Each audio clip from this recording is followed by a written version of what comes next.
It's time for Pete Burns, Rob Young and Donna Cooling to decide which one of the remaining 3 candidates will not become Pete's PA.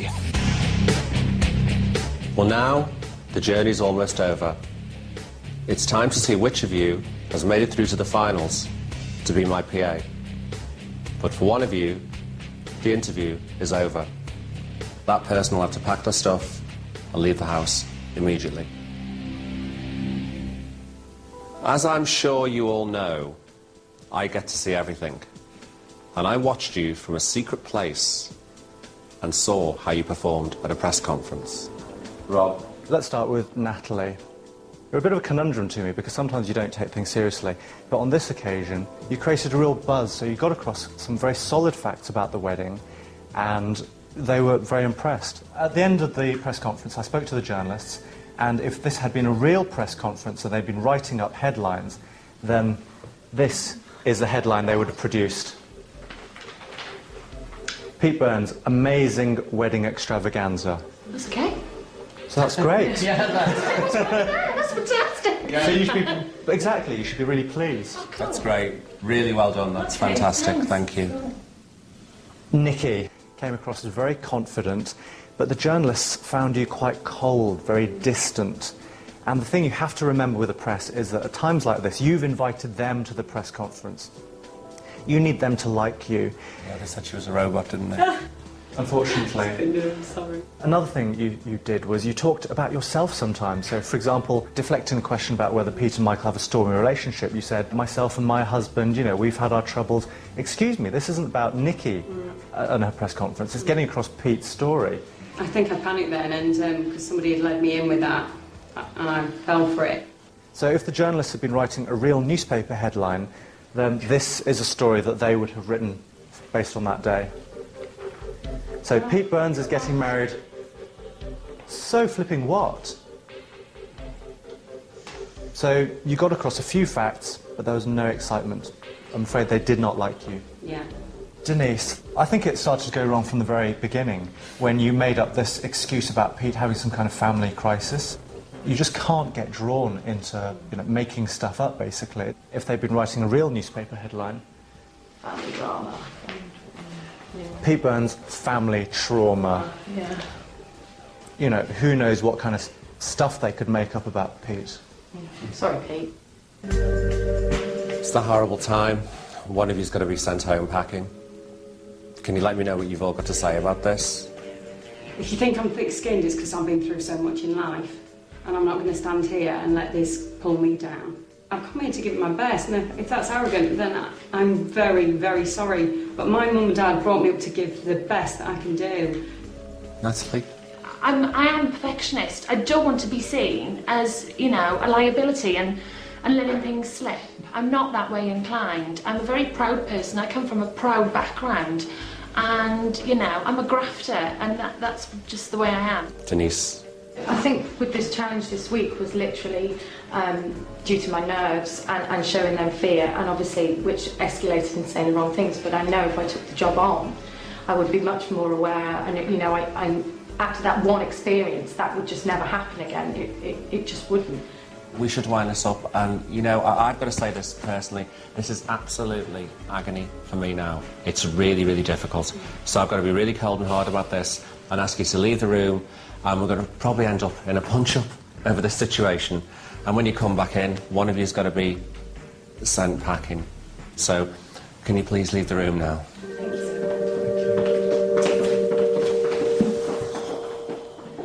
At the minute, I'm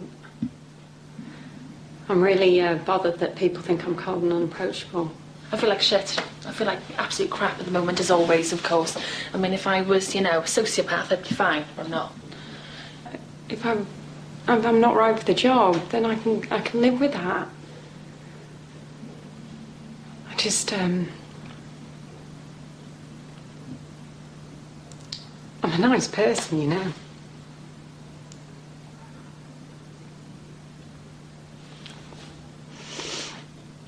I feel quite drained, but I just want to hear the verdict and get on with it. This is killing me. I'm sweating like a runner's gusset just thinking about it. It's become a three-horse race suddenly. Yeah. Because I thought that Natalie would be going today. And actually, she turned in a sterling performance.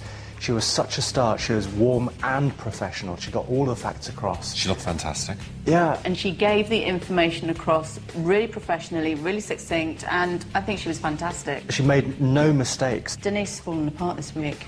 Even her body language, she looks like she's gone. She's just fallen apart. She's not the Denise that's been in the competition all the way through. This challenge, let's remember, this week was about media savvy. And given that she's the one with journalistic training, and she was saying, oh, but I've never run a press conference before, that to me is an excuse. That was just not good enough in my book.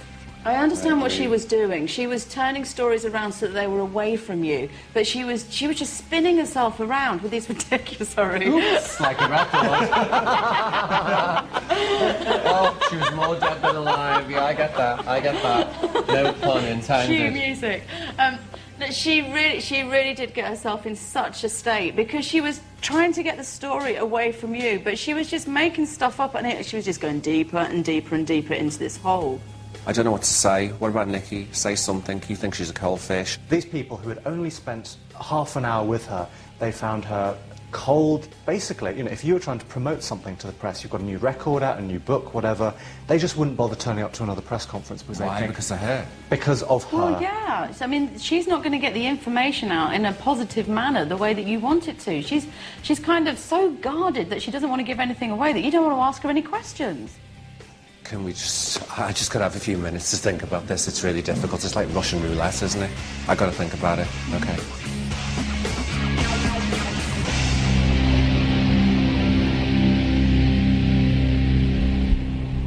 I can't say how difficult this is because each of you has been absolutely fabulous. It's killing me, it really is. I'm sorry. On this CV is the name of the person who's not going to be my PA, and that person's going to have to leave the house immediately. Oh. Nikki, you fucked up this week, but you learn lessons really well. You excel in a lot of things, and you make mistakes, and that's human. Natalie, you never fail to surprise me. You've got a lot to learn, and I think you learn lessons really, really well. Denise, you're a great, great person, and I really, really believe in you, but you fell apart under the pressure. I don't think that would happen again. I wish I could have all three of you, I really do, but I can't. I really can't.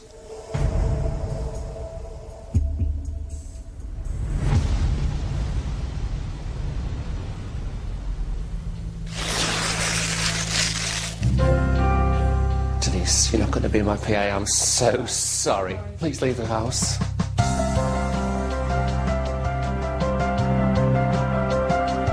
I'm gutted, of course, but what can you do? I can't go back in there and tell him to change his mind, can I? So it's one of those things.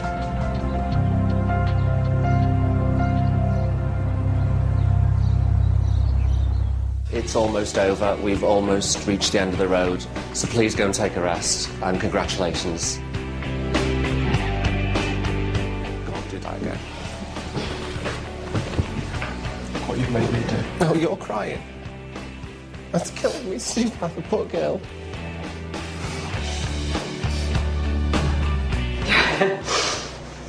Not so thick-skinned, are we?